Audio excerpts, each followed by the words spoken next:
Bom, pessoal, então eu informo a todos agora que a partir de agora a reunião está sendo gravada, então qualquer coisa é só desligar a câmera para quem não quiser a imagem.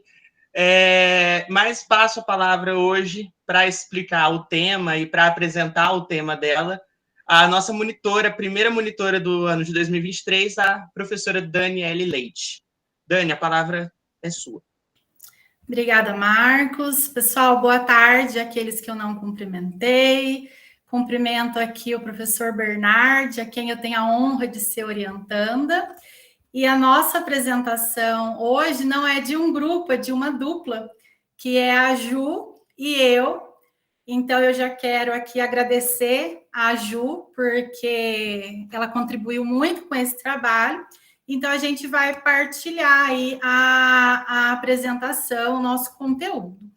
O tema, ele é sobre pobreza versus qualidade social, o que o direito tem a ver com isso.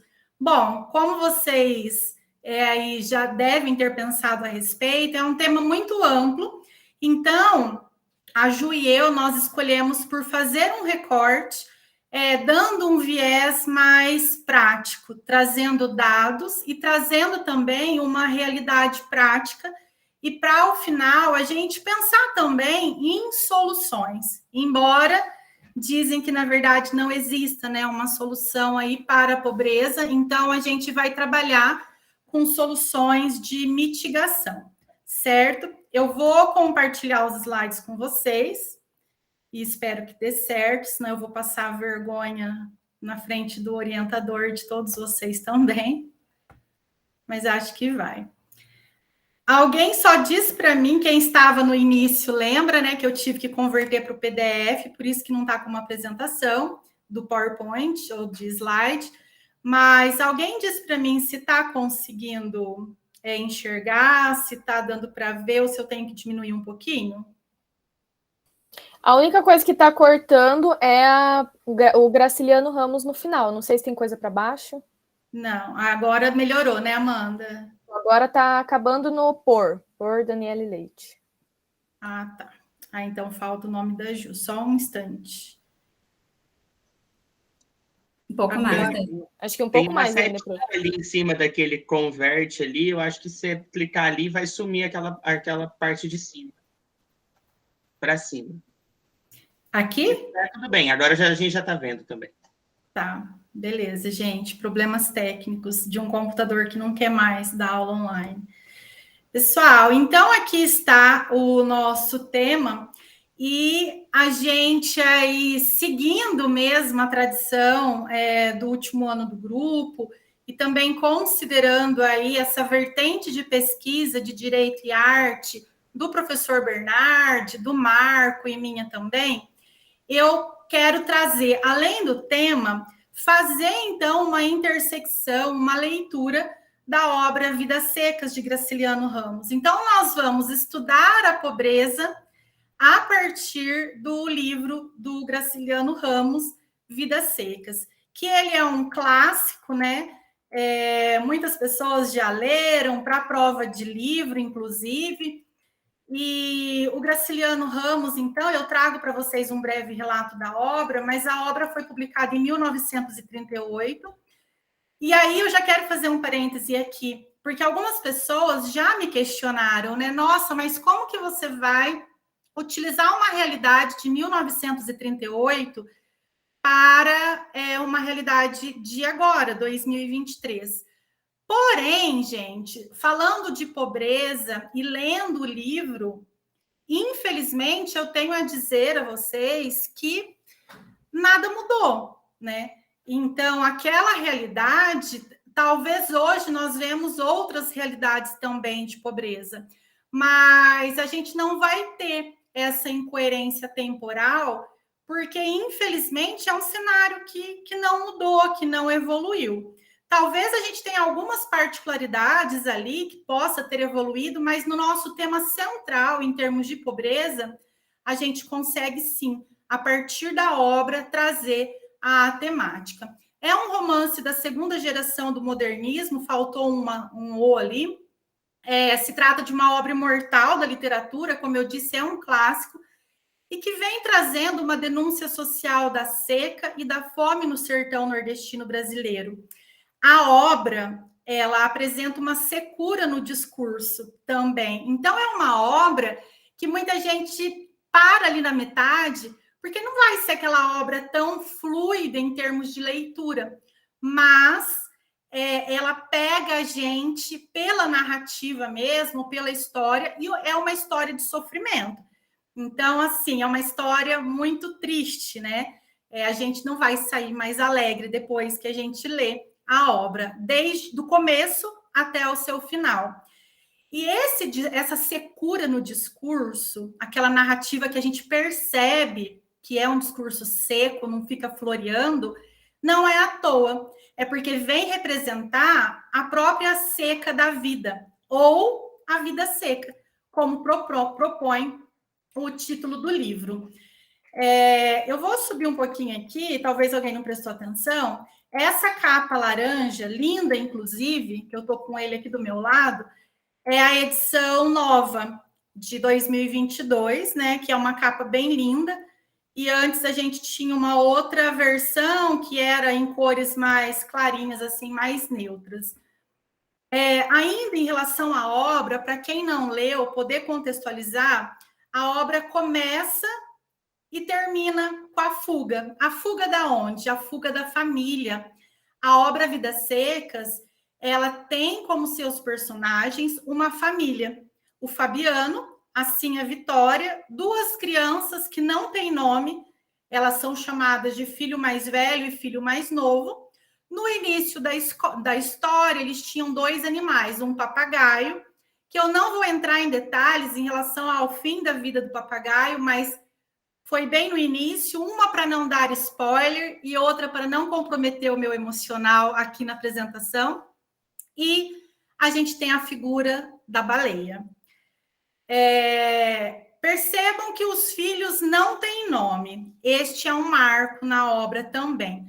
Lembrando que esta obra ela pode ser estudada em diversas perspectivas. Nós aqui, como eu disse, nós vamos fazer um recorte. Para quem conhece a Ju e eu, já não é muito difícil de imaginar que a gente vai focar nas questões de trabalho e previdência social. Mas, para quem estuda, por exemplo, trabalho infantil, direitos da criança e adolescente, quem estuda o discurso, questões de gênero, entre outras, também tem vários pontos marcantes. A obra, de fato, ela é rica. Então, esse livro, ele é composto por 13 episódios, são 13 capítulos, cada um destinado ali aos membros da família e também a momentos ali marcantes da obra. E ele é considerado um romance desmontável. Por quê? Porque você pode ler um capítulo só, que ele tem começo, meio e fim. Então, ele é um livro pequeno. A pessoa consegue ali ler ele bem rapidinho, mas se ler um capítulo, você já tem toda a história ali com o início, o fechamento dela. Por isso é considerado desmontável. Ou seja, podem ser lidos de forma independente. Então, o primeiro capítulo tem o título Mudança. O último tem o título Fuga. A gente tem que pensar que o Graciliano Ramos, como eu disse, que ele é da segunda geração do modernismo, ele é da geração de 30, assim como Jorge Amado. E essa geração de 30, os autores, eles apresentam tendências marxistas. Então, por essa razão que as obras vêm com denúncia social. As obras vêm com temas sociais em evidência. E aí, além de tudo, também, além da pobreza, da miséria, da escassez, da exploração e de todo o sofrimento que essa família de retirantes no sertão nordestino passa, eles ainda convivem com uma dificuldade, que é a dificuldade de comunicação. Tendo essa dificuldade de comunicação, eles também não conseguiam se defender. Não conseguiam se defender da exploração, não questionavam, também não questionavam em termos de direitos, e eles eram muito humilhados, assim como todos os pobres na nossa sociedade até hoje, que passam pela falta de reconhecimento, que também sofre muito com a humilhação.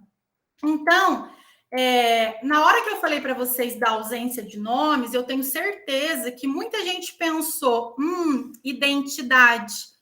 A gente tem detalhes ali em relação à identidade dessas pessoas. Pessoas que são objetificadas, pessoas que não são vistas como pessoas. E no caso da obra, essa ausência de nomes, ela se trata de uma técnica para universalizar esses personagens, porque aquelas crianças que não tinham nomes, não era fulano e ciclano, não. Eles são todas as pessoas que passam pela pobreza, todas as pessoas que passam pela miséria e se identificam. Lembrando que lá na história, inclusive tem um filme também, Vidas Secas, de 1h e 40 minutos, para quem se interessar. Eles são nordestinos e eles estão em busca de um abrigo, em busca de comida, de água, porque eles vivem na escassez da seca. Então, uma outra contextualização em relação à ausência dos nomes é que a vida era tão sofrida que tudo faltava, até os nomes. E aí eu quero que vocês guardem a palavra ausências, certo? Logo abaixo na tela, eu coloquei uma fala da Cinha Vitória, que é a esposa do Fabiano. Vamos dormir em cama de couro, vamos ser gente. O sonho da Cinha Vitória era ter uma cama de couro, porque a cama dela era de varas. E ela considerava que, realizando esse sonho, eles passariam a ser gente. Este é só um exemplo de ausência, entre tantas as outras que ela considerava que não era uma característica de ser gente. E aí, como eu venho pesquisando já essa obra por conta de outra pesquisa, por conta da minha tese, eu já fiz da última leitura uma análise qualitativa da obra para categorizar essas ausências provenientes da pobreza em Vidas Secas. E aí, como que a gente faz isso, né? Eu categorizei, lembrando que a análise qualitativa, que a gente vai fazer ali por meio da análise de conteúdo, às vezes é um tanto subjetivo, é aquilo que marca para mim e eu vou categorizar. E só para ilustrar para vocês, estas foram as categorias mais ilustradas na obra: comunicação, miséria, educação, fragilidades, trabalho, gênero, exploração e estrutura. E olha só que interessante. A minha lembrança que eu tinha de leituras bem passadas, antigas da obra, me marcava muito a questão da fome, é claro, mas a questão da exploração no trabalho. E agora, na última leitura, eu já tive uma percepção bem diferente e que a análise qualitativa confirmou esse dado. Que quais foram as duas categorias que ficaram mais em evidências? A comunicação e a estrutura. E se fosse para a gente colocar uma categoria só, seria que eu coloquei aqui no texto, a ausência. A ausência de tudo.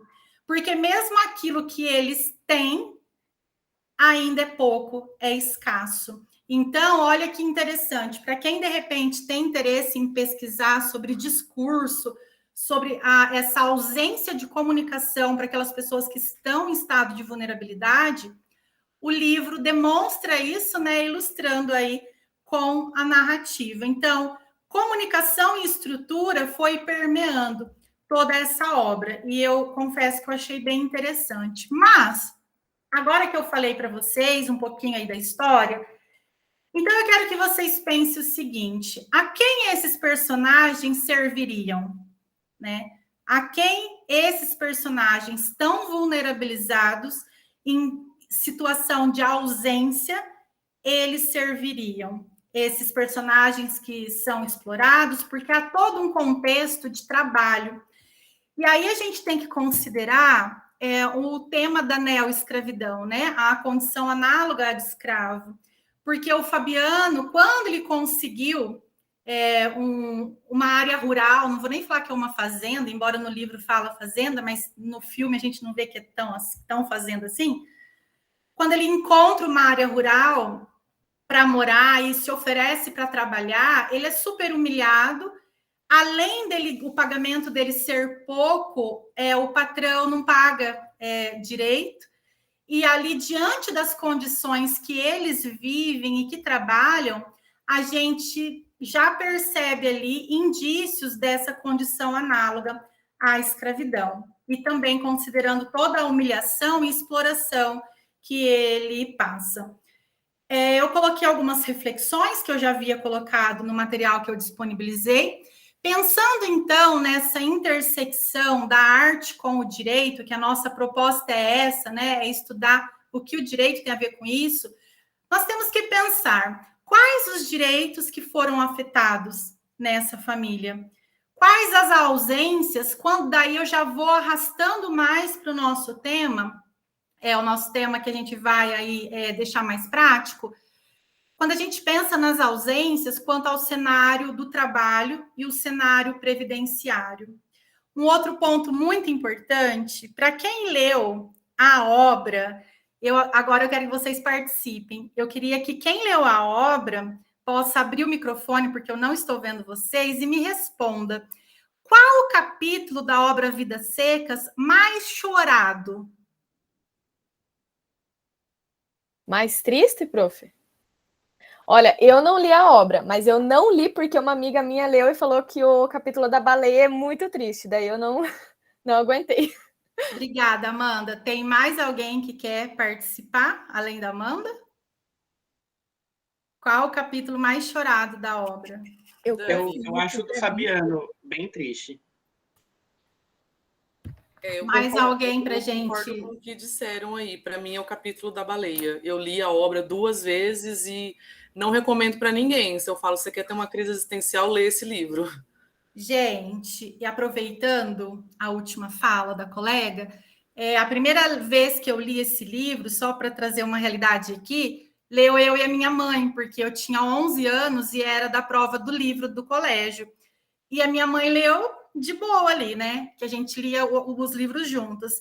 E agora, quando eu comprei essa versão nova, antes de ficar na minha casa, eu deixei com ela, eu falei assim, eu quero que você leia e marca para mim as suas percepções. E ela não conseguiu. Ela não chegou nem na metade.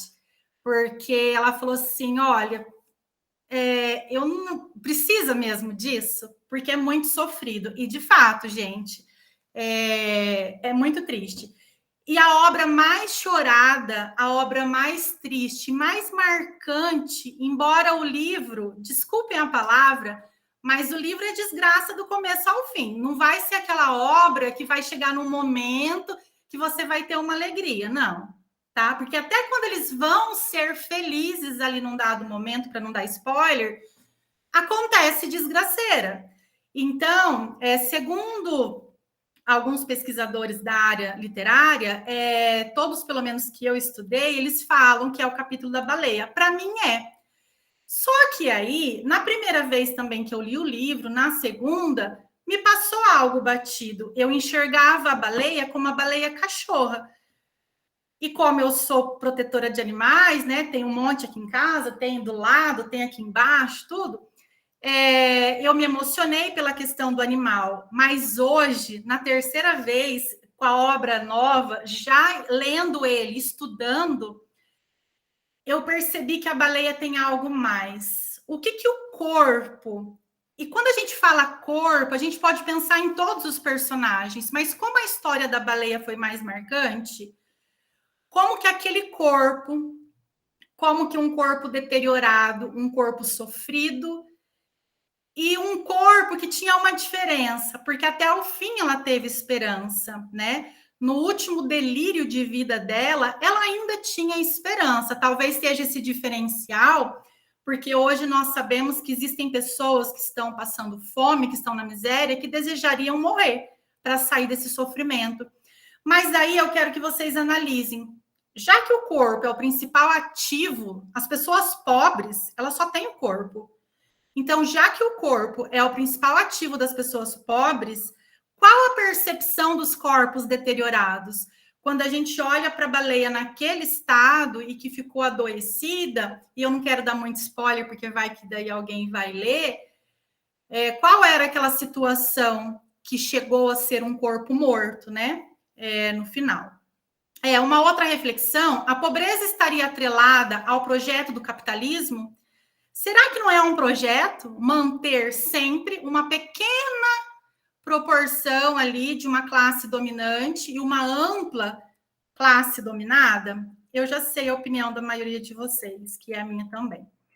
Pense em A Vitória, a mulher da narrativa representa na sociedade. Porque na obra, se a gente ler atentamente com essa perspectiva de gênero, quem que era essa mulher? Quem que é essa mulher pobre, miserável hoje? E, para encerrar, eu deixo uma pergunta que lá no final da apresentação da Ju, ela vai fazer de novo. E o que você acha que eu devo fazer? Talvez vários de vocês lembram dessa pergunta num cenário aí que aconteceu semana passada. E aqui eu passo para vocês algumas indicações de leituras de autores que também fundamentaram aí a nossa fala. E para quem se interessar pelo tema, é claro que nós temos, gente, diversos autores que falam sobre pobreza nas suas diversas perspectivas. Eu, em início de pesquisa, eu ando olhando para esses autores, mas eu tenho certeza que tem muitos mais. Se a gente for buscar na sociologia, se a gente for buscar na filosofia do dinheiro e em relação aos direitos sociais, direitos humanos. Então, é muito amplo mesmo. Eu destaquei alguns aqui para que vocês tenham conhecimento e deixei até ali a obra da Amartya Sen, Desenvolvimento como Liberdade, porque a gente vai concluir, né, que emancipação social, ela é o símbolo de qualidade social. E quando a gente pensa em emancipação social, seria essa característica de liberdade.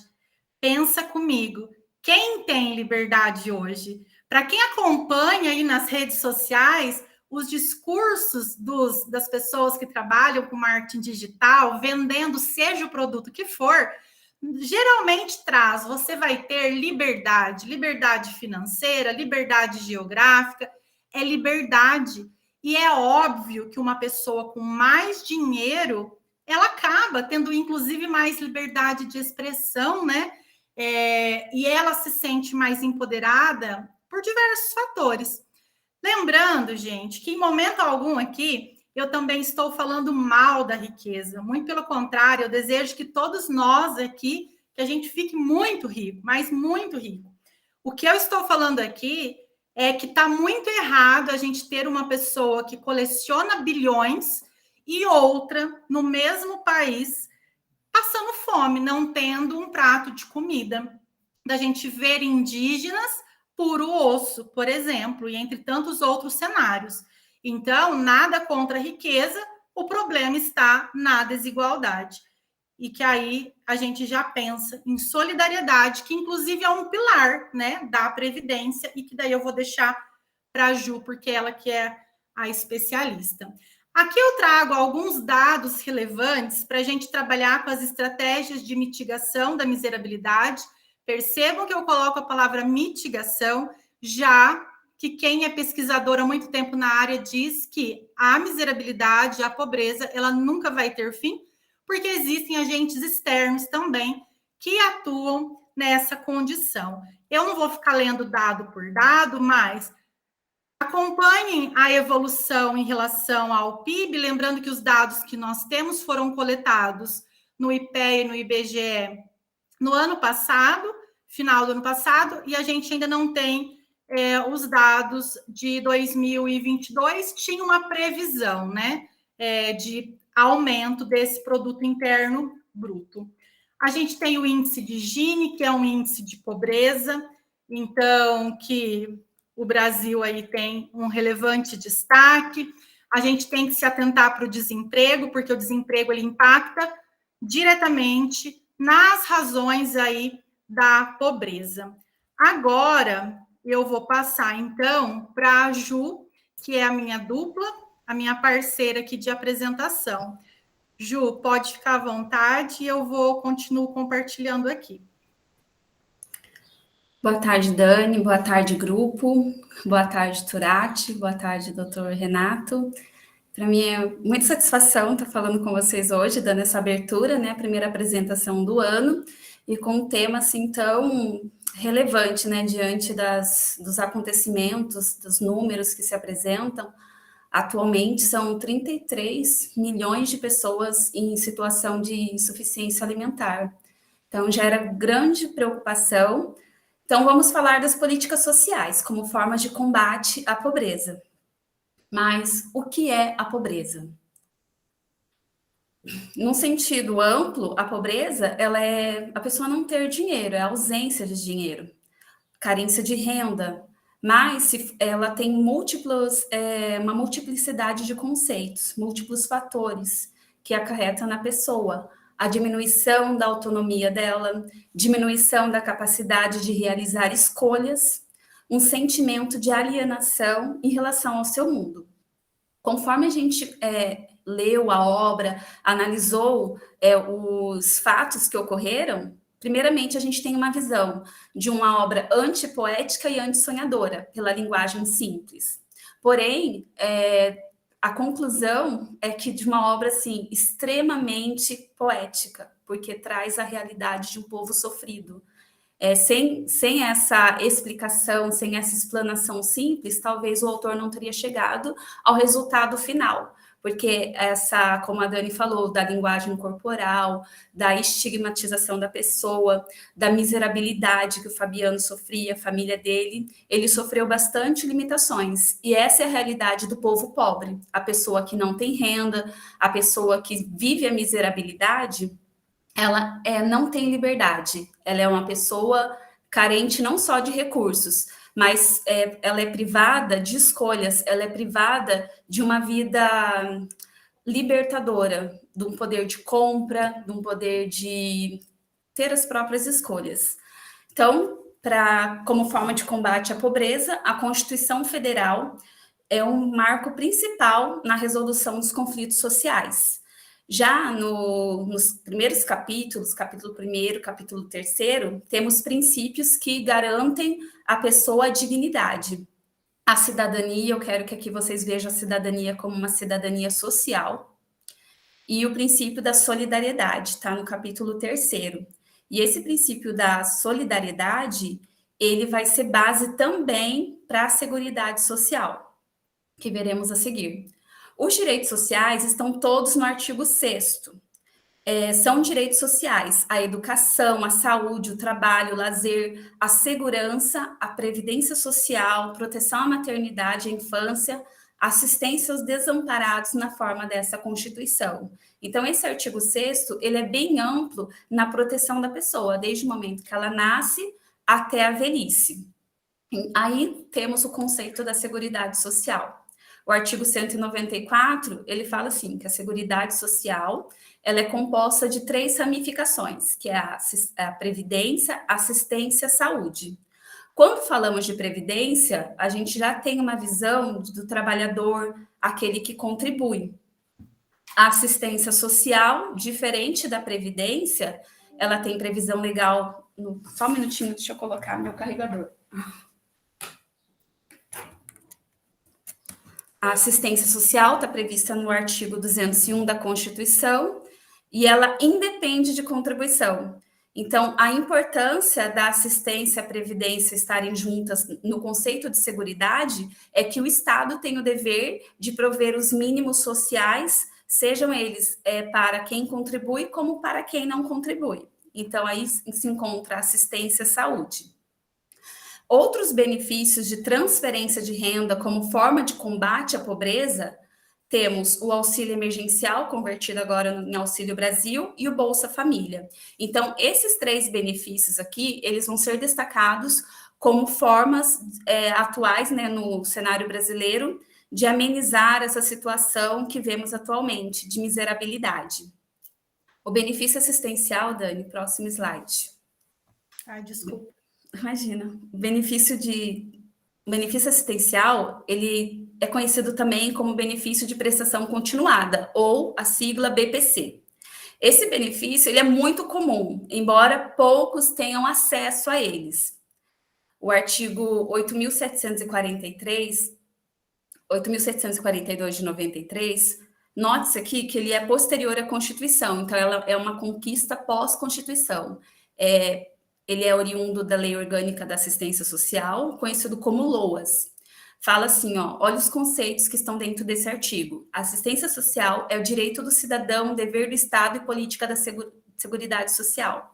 Então, aqui já vemos que o Estado tem a participação principal, dever, e a Seguridade Social, ela, por si só, por englobar a Previdência, como vimos, mesmo as pessoas que não contribuem têm direito a esse benefício, para prover os mínimos sociais. Aqui, quando fala de mínimos sociais, a gente pode lembrar também do mínimo existencial. E o mínimo existencial garante à pessoa os direitos sociais, que, na verdade, é alimentação, vestuário, direitos inerentes à saúde. Então, para a pessoa viver, ela precisa ter essas provisões.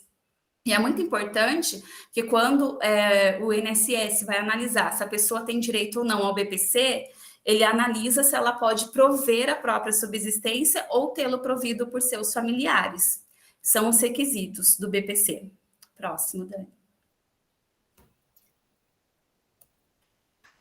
Os beneficiários do BPC são os idosos maiores de 65 anos ou as pessoas portadoras de incapacidade. E o requisito é a renda familiar menor ou igual a 1/4 do salário mínimo. Como já dito, esses benefícios são muito importantes no combate à pobreza. Pesquisas realizadas pelo Ministério do Desenvolvimento Social demonstraram que, em dezembro de 2008 até 2010, 2 anos de pesquisa, né, constatou que ele se revelava como 79% da renda das famílias, e em 49% era a renda principal. Então, hoje, assim, a gente observa que a composição familiar brasileira, ela tem idosos, tem deficiente, e muitas das vezes essa renda é a única renda da família, dada a importância desse benefício. Tem dados recentes também do CIS, que é Síntese de Indicadores Sociais do IBGE, que verificou que em 2018 esse benefício ele teve uma procura decrescente. O que significa? Esse benefício foi menos procurado pelas pessoas. Eu vou até consertar essa fala minha, porque o que aconteceu? Com a reforma da Previdência, os critérios eles foram ajustados, as pessoas tiveram menos acesso. Então, houve um decréscimo na procura de 25 mil benefícios a menos, uma diminuição de 25.739 em comparação a 2018. Esses dados revelam que os segurados eles não têm acessibilidade, não têm tido, né, acessibilidade ao benefício. E eu vou falar aqui do analfabetismo tecnológico. Nós, enquanto pessoas formadas, temos essa dificuldade, como, né, na era virtual. Agora, imagine as pessoas que estão procurando os benefícios atualmente. Primeiro, elas têm que procurar uma agência do INSS. Quando elas procuram, o funcionário, o analista ali, o servidor, ou mesmo estagiário, vai dar uma senha para essa pessoa para ela poder se cadastrar. A partir dessa senha, muitas pessoas não sabem como agir. Então, esse analfabetismo tecnológico tem sido a causa do acréscimo de benefícios que não estão sendo procurados, né? O decréscimo na concessão dos benefícios assistenciais. Outra questão é como que é feita essa análise do benefício assistencial? A pessoa ela tem que procurar o CRAS da cidade e ali ela faz o cadastro único. Através do cadastro único, é analisada a situação financeira e esse cadastro ele é integrado com o sistema do INSS. A partir daí é feita a análise do benefício. Outro benefício que é de renda direta, né, de transferência de renda, é o Bolsa Família. O Bolsa Família, ele é muito usual para as famílias brasileiras, supre a necessidade, porque ele tem um caráter assim alimentar para suprir as necessidades, porque como vimos, o LOAS, ele não protege a todas as pessoas, são só os beneficiários com idade superior a 65 anos ou pessoas com incapacidade. Já o Bolsa Família, ele tem uma proteção maior, só que também tem critérios. a família tem que ter filhos de até 15 anos, e as rendas que são concedidas, elas têm que ser obedecidas a alguns critérios. Então, o valor ele pode variar entre R$ 32 a R$ 242 reais. Então, devido aos critérios, as pessoas muitas vezes não têm acesso. Por exemplo, a pessoa que é sozinha, ela não tem acesso à Bolsa Família.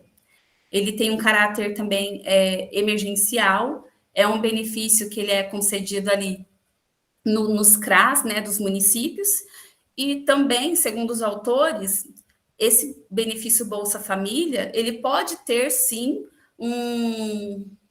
uma finalidade do governo poder, a partir de identificar essas famílias, elaborar algumas políticas públicas para poder protegê-las, porque eles estão ali diretamente no CRAS. A partir dali, eles podem identificar as crianças que estão em situação de insuficiência alimentar, identificar as situações de vulnerabilidade, e a partir disso, elaborar alguns programas. Tem um autor aqui, que é autor Houston, ele tem um livro, ele escreveu, né, um artigo em 2008 acerca dessa modernidade e democracia no Brasil. Ele fala dessa cidadania do Bolsa Família.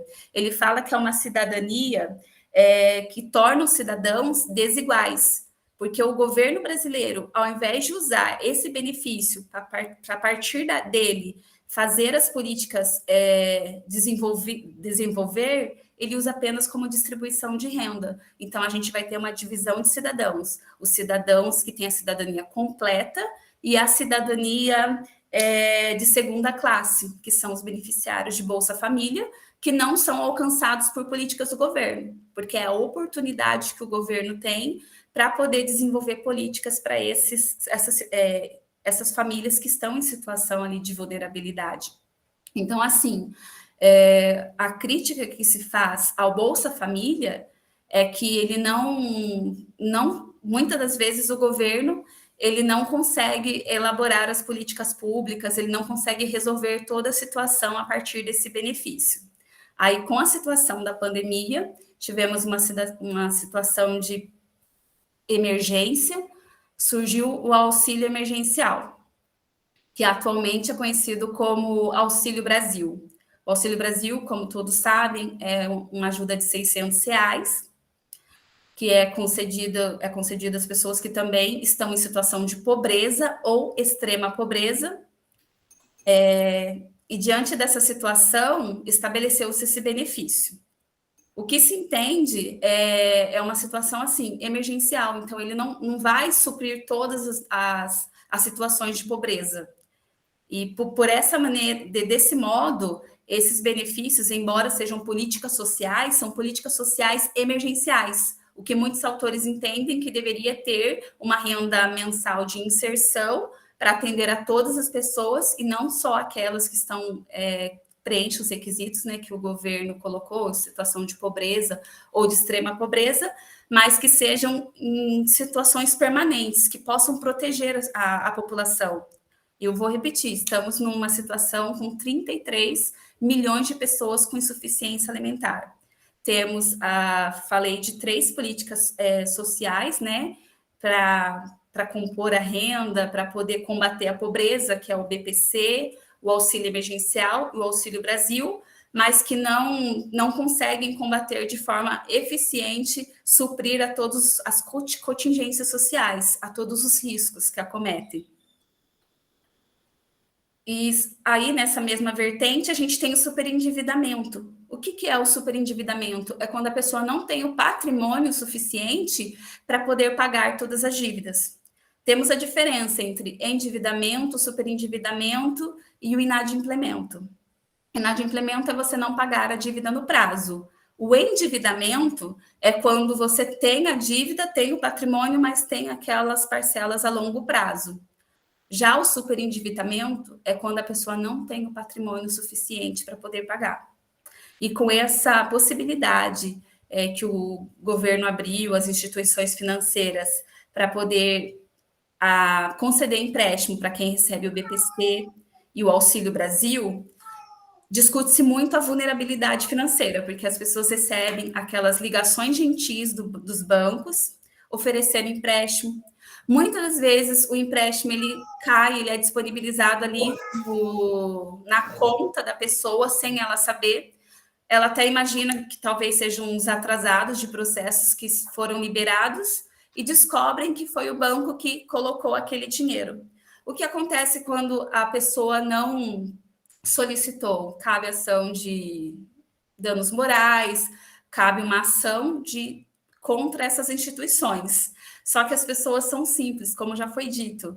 Elas estão em situação de vulnerabilidade. E mesmo quando elas aceitam esse empréstimo, na época mesmo que abriu-se a possibilidade de empréstimo do Auxílio Brasil, a Caixa Econômica ficou lotada, a procura foi enorme. Só que esses benefícios, a preocupação é que eles têm caráter precário.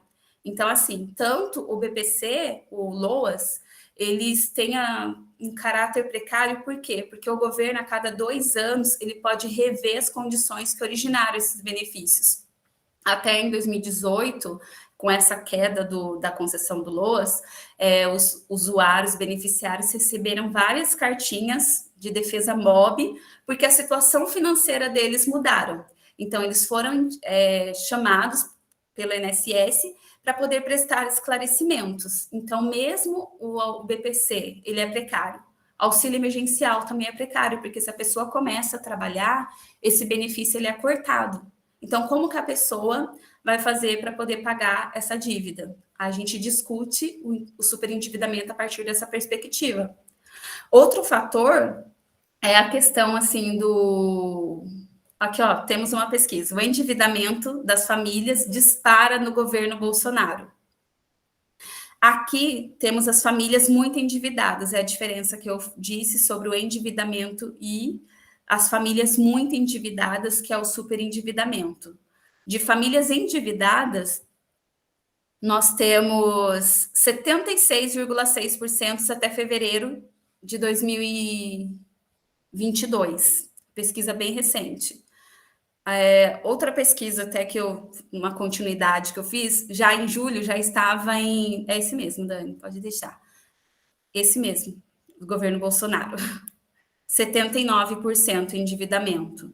Já as famílias muito endividadas, esse percentual, ele é de 17,4% em dezembro de 2018. Então, a quantidade de pessoas endividadas ou muito endividadas teve um acréscimo muito grande. Essa preocupação do governo. E com relação ao empréstimo que foi falado do Auxílio Brasil, a própria lei que disciplinou o empréstimo fala que a União se exime de qualquer responsabilidade pelo não pagamento. Então, o que o governo vai fazer com essas famílias que futuramente ou eventualmente não conseguirem pagar as dívidas, forem consideradas super endividadas, né, com o seu patrimônio não conseguirem pagar? É uma discussão que pode vir à tona. Próximo. Esse gráfico, ele mostra a configuração das pessoas em condição de pobreza e extrema pobreza, segundo as unidades de federação no Brasil em 2018. É uma pesquisa do IBGE e ela mostra que essas figuras aqui são os estados da federação. Não sei se vocês estão conseguindo ver. Tem todos os estados da federação. Os primeiros estados é a região do Nordeste e do Norte. São as unidades com mais pessoas em extrema pobreza e em condição de pobreza no Brasil. Então, a pergunta é, como fazer para resolver essa situação? Temos todos esses benefícios que foram falados, mas mesmo assim, o governo não consegue alcançar a todas as pessoas.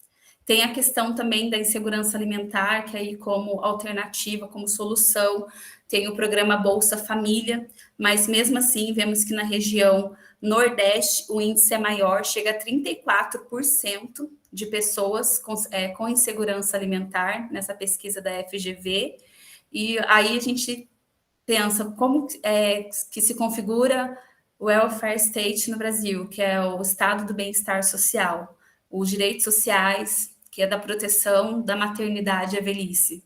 Vemos muitas pessoas que não têm a cobertura do Estado, que não têm essa proteção.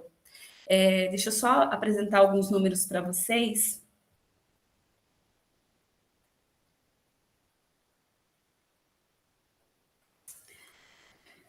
Em 2008,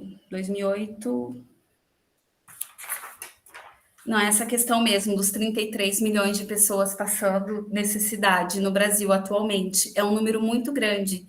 E domingo no Fantástico assisti a reportagem, cheguei a chorar das famílias, né, que foram entrevistadas em 2003 e novamente agora em 2023. Elas, estando no estado delas, muitas vezes migram para São Paulo em busca de melhores condições de vida. No primeiro caso, o senhor que foi entrevistado com uma filha desnutrida, foi perguntado para ele, né, olha, sobre a condição da filha dele, e ele pergunta, devolve a pergunta para o repórter, pergunta, o que é que o senhor acha que eu devo fazer? Essas perguntas, elas são corriqueiras no nosso cotidiano, na advocacia, né? Quais as soluções que o governo tem? E muitas das vezes não temos essa resposta, embora a lei fala da proteção do nascimento até a velhice, mas essa resposta, muitas das vezes, ela não é respondida. Tanto que esse senhor, posteriormente, ele foi para São Paulo, e lá ele foi atropelado, 2 carros passaram em cima dele, e atualmente a filha dele, que estava desnutrida, conseguiu passar por essa situação, migrou também para a capital e vive em situação também de vulnerabilidade, mora numa casa cedida. Essas situações práticas, corriqueiras, são o dia a dia da população brasileira. Esse senhor que está com essa senhora gentil aí também, ela é aposentada. Ele, embora aposentado, passa também por bastante privações de saúde, e o desejo dele na reportagem era morrer. Ele fala que para ele seria melhor que a morte viesse buscá-lo diante da situação que ele passou por toda a vida, pobreza extrema, a situação da invisibilidade, a miserabilidade. Aqui vemos relatos atuais de pessoas que são de verdade, é o povo brasileiro que passa por privação, que muitas das vezes não tem acesso.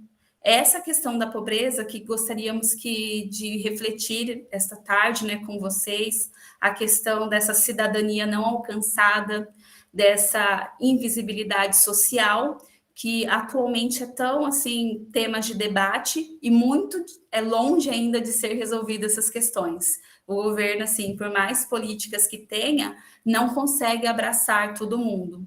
Então, a redistribuição de renda é uma questão polêmica também, que deve ser discutida. O Brasil, embora tenha essas políticas, elas também não são totalmente eficazes, e por isso esse tema pobreza ele é tão latente. Então, fica essa reflexão referente à reportagem. E o que você acha que eu devo fazer?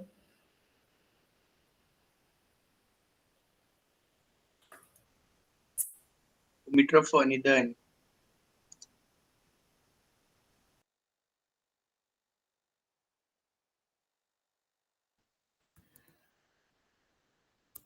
Desculpa, gente. Obrigada, Ju. Continuando, já caminhando para o fim, a gente tem ali a terceira imagem, é de uma senhora, para quem assistiu a reportagem do Fantástico do último domingo, vai se lembrar, mas ela, quando foi entrevistada em 2003, dali 15 dias ela faleceu. E no atestado de óbito, uma das causas é a desnutrição. E aí eles mostraram, né, a entrevista com ela. E a última imagem, vocês já podem imaginar, é a imagem do filme A Baleia e o filho menor do Fabiano e da Sinhá Vitória. Então, aí está a simpática baleia. E então, para a gente encerrar, a nossa proposta do título era, né, pobreza versus qualidade social. A gente estuda muito sobre qualidade social quando a gente está estudando relacionado à educação. As legislações educacionais pregam muito, né, em relação à garantia de qualidade social, pensando num contexto sistêmico, não de um fator apenas, mas de diversos fatores. Porém, alguns autores e mais atuais, quando a gente mescla com direitos humanos, a gente consegue, então, ir trazendo essa qualidade social para as diversas realidades de vida e também casando com os direitos sociais. Então, qual que é o ideal? O ideal é que a gente traga essa qualidade social aqui no sentido político e sociológico. Não que a educação não seja importante, garantir essa educação de qualidade, a qualidade social nas escolas não seja importante, porque mas a gente pensar nesse sentido político e sociológico. E aí a gente consegue se aparar, ter mais sustento, vamos dizer assim, se nós nos basearmos nos ODS, nos Objetivos de Desenvolvimento Sustentáveis, lá da Agenda 2030, o primeiro e o segundo objetivo são diretamente relacionados, né, à fome e combate à pobreza, mas quando a gente olha todos os objetivos, a gente percebe que, de uma forma ou de outra, nós temos como meta para 2030 erradicar essa fome, erradicar essa pobreza, e todas as metas dos Objetivos de Desenvolvimento Sustentável, ele vem trazendo indícios ali de garantir essa qualidade social. Entendam essa qualidade social, então, atrelada aos direitos sociais, atreladas também a fatores externos, e não somente a comida na mesa, não somente a qualidade na moradia, mas o conjunto de todos esses direitos sociais. Então, a Ju comentou, e a gente tem que pensar, quando falamos em qualidade social também, nesse mínimo vital, mas ampliando esse conceito, porque o mínimo vital não é eu ter um pão para comer por dia, e aí eu faço um parêntese em relação à insegurança alimentar, né? Eu me lembro que no ano passado, naquele AUE dos períodos eleitorais, muitas pessoas tentavam nos contrariar quando a gente dizia que o Brasil estava com alto índice de pessoas passando fome e as pessoas contrariavam, ou que estavam em situação de insegurança alimentar. A insegurança alimentar não é somente aquelas pessoas que não têm um grão de arroz para comer no dia, mas eu tenho aqueles níveis leves de insegurança alimentar que a pessoa tem comida, ela não está com fome, mas ela tem carência nutricional. Inclusive, nós temos um alto número de obesidade que também é atribuído hoje por carência nutricional. Então, a pessoa não precisa estar com as costelinhas de fora, necessariamente, para estar nessa insegurança alimentar. E eu tenho níveis, né? Desde o leve até o nível que ele é mais grave e mais agressivo.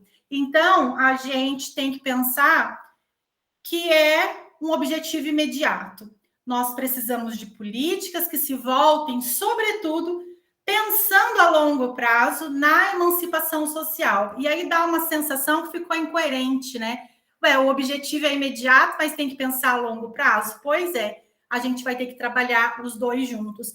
Nós estamos no Brasil. Os pobres miseráveis do Brasil, eles sofrem muito mais, por exemplo, do que os pobres miseráveis num contexto na Espanha, que também, né, passa por realidades de dificuldades. É outro contexto muito diferente. E até também considerando a extensão do Brasil, né? O Brasil é um país muito grande e a gente tem mesmo toda essa diversidade na realidade. Então, eu preciso trabalhar com projetos que atendam o imediato e políticas a longo prazo, focando na emancipação social das pessoas em situação de vulnerabilidade econômica e vulnerabilidade famélica. Aí, eu estou bem chegando no final e eu vou voltar lá num ponto do início, quando a gente começou a falar da obra, quando a gente pensa nessa possibilidade de estudar o direito a partir da arte, no meu caso, a partir da literatura, nesse encontro de hoje, a gente tem que pensar nessas intersecções, e falando em intersecção, imaginar que, no caso do Vidas Secas, a gente tem um destaque muito grande para a fome, para a pobreza, para a humilhação, para o trabalho precário, né, que hoje a gente, pós-reforma trabalhista de 2017 para cá, o direito do trabalho só vem degringolando, né? A gente tem a possibilidade de trabalhos em regimes muito flexíveis, que acabam, então, precarizando as situações de trabalho. Mas, quando a gente pensa no Brasil de hoje, a gente sabe que eu cruzo, eu intersecciono com outras realidades, como, né? Quando a gente pensa a gente sabe que no Brasil, quando eu pego as pessoas que estão na extrema pobreza, a maioria serão mulheres, chefes de famílias e negras. Então, eu vou interseccionando essas características, eu tenho que considerar esse ponto e considerar também que, com esse estudo que nós fizemos hoje aqui com vocês, a intersecção pelo direito e arte, que moldam comportamentos, verifica-se que os corpos, e aí eu volto, né, no termo corpos, os corpos retratados na obra são corpos em sofrimento. Corpos que não são capazes de se posicionar em razão do sim ou do não, quando o assunto é trabalho, quando o assunto é direitos sociais. E quando a gente analisa os corpos também na obra, seja para quem está lendo no livro ou para quem está assistindo o filme, que daí é mais fácil de visualizar, a gente percebe aquela preocupação constante estampada no rosto daqueles personagens. E essa preocupação, que vem por conta da vulnerabilidade, automaticamente os colocam em situação ainda mais favorável, porque eles ficam presas fáceis para serem exploradas. E lembrando que quando a gente pensa em reconhecimento dessas pessoas, a obra nos traz como é hoje, né? Não existe o reconhecimento dessas pessoas. E quando a Ju trouxe a questão legal, né, dos benefícios, das políticas que nós temos hoje, eu consigo pensar que se naquela época tivesse aí um auxílio de renda do Estado para essas pessoas, talvez essa fome extrema eles não passariam, né? Eles teriam, pelo menos ali, por um período no mês, um pouquinho mais de dignidade quando a gente pensa em comida. Então, quando a gente faz esse comparativo, a gente consegue perceber que, de fato, então, o Bolsa Família, esses programas de transferência de renda, eles geram, sim, resultados. Eu já sei, né, das diversas críticas que a sociedade tem, dos questionamentos que nós também fazemos, nós estamos falando de emancipação social, mais uma vez eu repito, não dá para a gente focar só no agora. A ideia é que essas pessoas, elas tenham condições de sair dessa condição de miséria. Então, eu tenho que suprir o agora e pensando também na formação dessas pessoas, né? E aí, o Amartya Sen, ele traz o conceito de capabilidade, né? Que não basta só capacidades e habilidades. Existem fatores externos que influenciam na vida dessa pessoa também. Sabe aquele discurso? Mas por que não vai trabalhar? Por que não vai carpir uma data, né? Mas, gente, a pessoa com fome, as suas capacidades ficam reduzidas pela limitação da fome. Imagina estudar com fome. Imagina estudar de forma esgotada de cansaço, né? Então, a gente não tem apenas fatores ali objetivos. E aí o Amartya Sen fecha, né, nesse conceito, então, trazendo as liberdades, né? Trazendo em relação à liberdade, a garantir essa liberdade por meio dessas condições que vai promover a emancipação social. Para eu encerrar aqui a nossa apresentação, eu vou trazer um trecho do capítulo mais chorado do livro, sobre a baleia, que está lá na página 87, nessa edição nova, e que a gente pode refletir também sobre os corpos, sobre os sonhos, sobre a esperança, sempre lembrando que a gente pode trazer o direito de forma muito técnica e objetiva, a fim de trazer soluções, sim. Esse era o nosso objetivo aqui hoje. Mas a gente não vive só de técnica, e quando a importância de estudar o direito junto com a arte é justamente dar vida, tornar animado, trazer ânima para essa realidade, de forma que nós também poderemos ter percepções mais humanizadas. A gente fala tanto de direito humanizado, e estudar o direito com a arte, a partir da arte, nos dá essa condição de sentir. Por que o capítulo da baleia foi o mais chorado, né? Porque quem leu acabou, em algum momento, sentindo a tristeza e a dor que o Graciliano Ramos quis mesmo estampar. Então, vamos lá.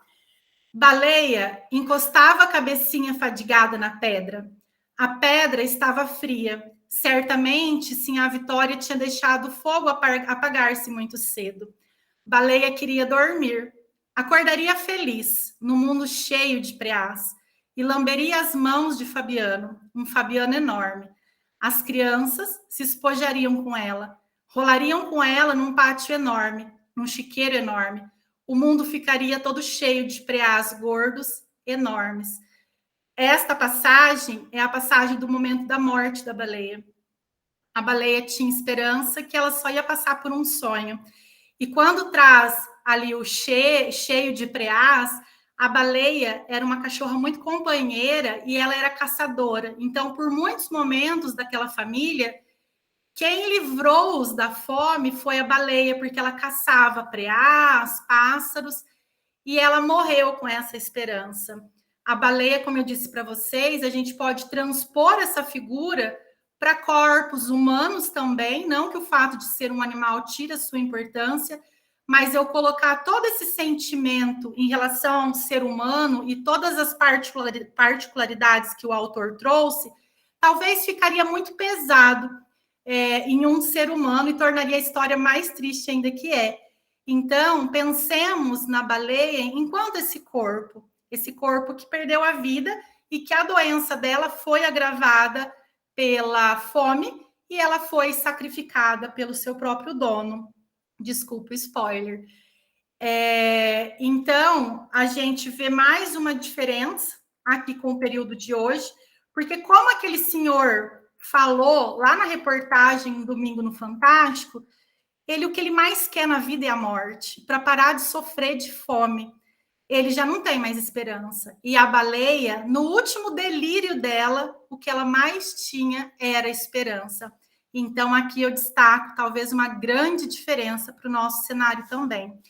Gente, eu finalizo aqui a minha apresentação. Eu agradeço a Ju pela parceria de sempre e agradeço também aí a presença de vocês e a atenção. E agora eu abro para os debates. Bom, obrigado. Primeiramente, obrigado, Dani e Ju, pela apresentação, pela primeira apresentação do ano.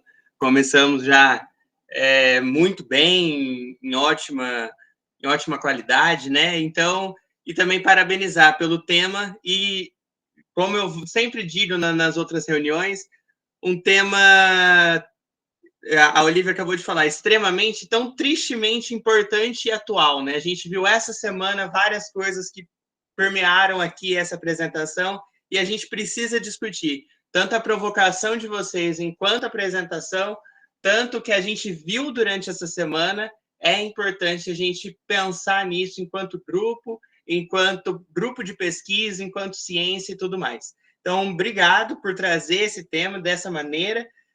A Dani e a Ju, eu vou parar a gravação e aí a gente continua com os debates.